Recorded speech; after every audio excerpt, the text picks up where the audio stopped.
জাতি গণতন্ত্রের জন্য অপেক্ষমান। যারা বাধা সৃষ্টি করতে চায় জনগণ তাদের রুখে দেবে বলে মন্তব্য করেছেন বিএনপির নেতা সালাউদ্দিন আহমেদ। আর আওয়ামী লীগের মিথ্যা ইতিহাসের মুখোশ খুলে দেওয়ার আহ্বান জানিয়েছেন দলটির স্থায়ী কমিটির আরেক সদস্য ডক্টর আব্দুল মঈন খান। সিনিয়র যুগ্ম মহাসচিব রুহুল কবির রিজভী আহমেদ বলেছেন, শেখ হাসিনা পালিয়ে গেলেও তার ভূত নতুন চেতনা নিয়ে ভর করছে। রাজধানীতে আলাদা অনুষ্ঠানে এসব কথা বলেন তারা। আব্দুল আহাদের প্রতিবেদন। জুলাই আগস্টের গণ অভ্যুত্থান ও ফ্যাসিবাদ পতনের বর্ষপূর্তি উপলক্ষে আলোচনা সভা ও দোয়া মাহফিল অনুষ্ঠিত হয়।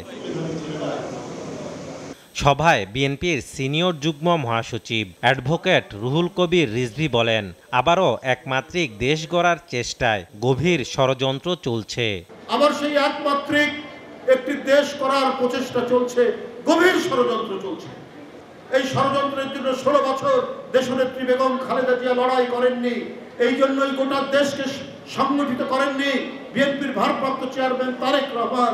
দিন রাত কঠোর পরিশ্রমের মধ্যে দিয়ে শুধুমাত্র প্রকৃত গণতন্ত্র, সেখানে ন্যায় বিচার থাকবে, আইনের শাসন থাকবে, এটাই প্রকৃত গণতন্ত্র। অনুষ্ঠানে বিএনপির স্থায়ী কমিটির সদস্য ডক্টর আব্দুল মঈন খান আশা প্রকাশ করেন, নির্বাচন কমিশন শিডিউল ঘোষণা করে ভোটের তারিখ দেবে।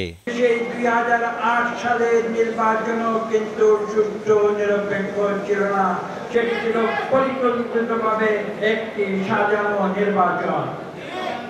সেখানে বলা হয়েছিল বাংলাদেশে নাকি কোটি কোটি ভুয়া ভোটার রয়েছে সেই সময়, এবং তার দায় দায়িত্ব বিএনপির উপরে মিথ্যা অপপ্রচার করে চাপিয়ে দেওয়া হয়েছিল। এর আগে নয়াপল্টনে এক দোয়া মাহফিলে বিএনপির স্থায়ী কমিটির সদস্য সালাউদ্দিন আহমেদ বলেন, যারা নির্বাচন বিলম্ব করতে চায় তারা গণতন্ত্রের শক্তি নয়। আজকে যারা গণতন্ত্রের বিরুদ্ধে বিভিন্ন রকমের বক্তব্যের মধ্য দিয়ে নির্বাচনের বিষয়ে শঙ্কা প্রকাশ করছে, তারা গণতন্ত্রের পক্ষের শক্তি নয়, তারা বাংলাদেশের মানুষের পক্ষের শক্তি নয়। তারা হয়তো কোনো না কোনো কারণে নিজের কথাগুলো ইনিয়ে বিনিয়ে বলছেন যাতে করে নির্বাচনকে বিলম্বিত করা যায় অথবা বানচাল করা যায়। গণতন্ত্র প্রতিষ্ঠায় ফ্যাসিবাদ বিরোধী ঐক্য ধরে রাখতে হবে বলেও মন্তব্য করেন সালাউদ্দিন আহমেদ। আগামী নির্বাচনের জন্য সুষ্ঠু শান্তিভাবে যেভাবে আমরা নির্বাচন অনুষ্ঠান করতে পারি সেইভাবে আমরা ঐক্যবদ্ধ থাকি। আব্দুল আহাদ, এসটিভি, ঢাকা।